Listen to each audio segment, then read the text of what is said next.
কিছু বলতে পারি না, সারাটা বাড়ি একেবারে মাথায় করে রাখে। সত্যি বলছি ডাক্তার ভাই, ঘরে বাচ্চা না থাকলে ঘর কিরকম খালি খালি লাগে। আর পাচ্ছি না বাবু শোনা, বাড়ি ফিরে চলো। না দাদু, আরেকটু। ওরে বাবা, মরে গেলাম। আরো কেউ জোরে, আছে? জোরে। এর হাত থেকে আমাকে বাঁচাও। ওরে বাবা, মরে গেলাম। আরে খোকা, তুই?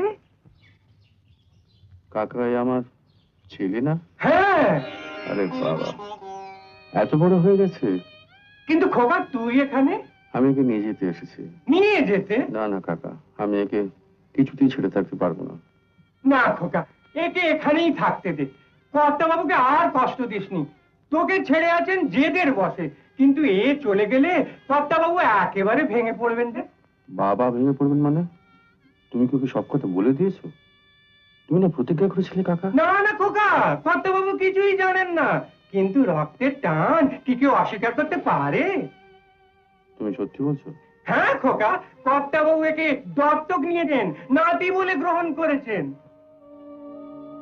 বাবা একে দত্তক নিয়েছেন? হ্যাঁ নাতি বলে গ্রহণ করেছেন? হ্যাঁ। তাহলে এখন থেকে এ আর আমার কেউ নয়। না না খোকা, তোর ছেলে তোরই থাকবে। জানিস কর্তাবাবু একে বিলে পাঠিয়ে মস্ত বড় ডাক্তার করার স্বপ্ন দেখছেন। হ্যাঁ, কিন্তু কাকা আমার যে একুল ওকুল দুই গেল। না না, এ কি বলছিস খোকা? একবার ভেবে দেখ, বাবুসোনা বিলেত যাবে, ডাক্তার হবে, বৌমার ইচ্ছে, তোর স্বপ্ন, কর্তাবাবুর আশা সব পূর্ণ হবে। এ কি কম কথা রে? সবে মানলাম কাকা, কিন্তু আমি খালি অপূর্ণ রয়ে গেলাম।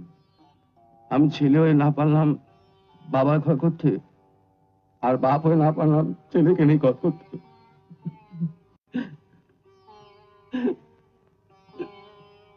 এটা এটা আমারই দুর্ভাগ্য, কি বলবো বলো? খোকা ধৈর্য ধর, সময় সব ঠিক হয়ে যাবে। আচ্ছা বাবা, আচ্ছা আমি আমি তোমার কি তুমি জানো? না। জানো না? আমি আমি তোমার বাবুসোনা, ইনি তোমার বাবার মতো। একে নমস্কার করো। নমস্কার। বেঁচে থাকো বাবা, বেঁচে থাকো। আচ্ছা আচ্ছা, তোমার নামটা কি বলো তো শোনা? সমরেশ। সমরেশ। বাবা, খুব সুন্দর নাম, খুব সুন্দর নাম। কর্তাবাবু নিজে নাম রেখেছেন। আচ্ছা বাবা, আমাকে একটা হামি দাও তো, একটা হামি। আমার রাজা সোনা, বেঁচে থাকো, ভগবান তোমাকে আশীর্বাদ করুন। আচ্ছা কাকা, আমি আমি যাচ্ছি। যদি প্রয়োজন মনে করো কখনো চিঠিপত্র লিখো। খোকা, যখন এত দূরে এসেছিস একবার কর্তাবাবুর সঙ্গে না। দেখা করে যা খোকা।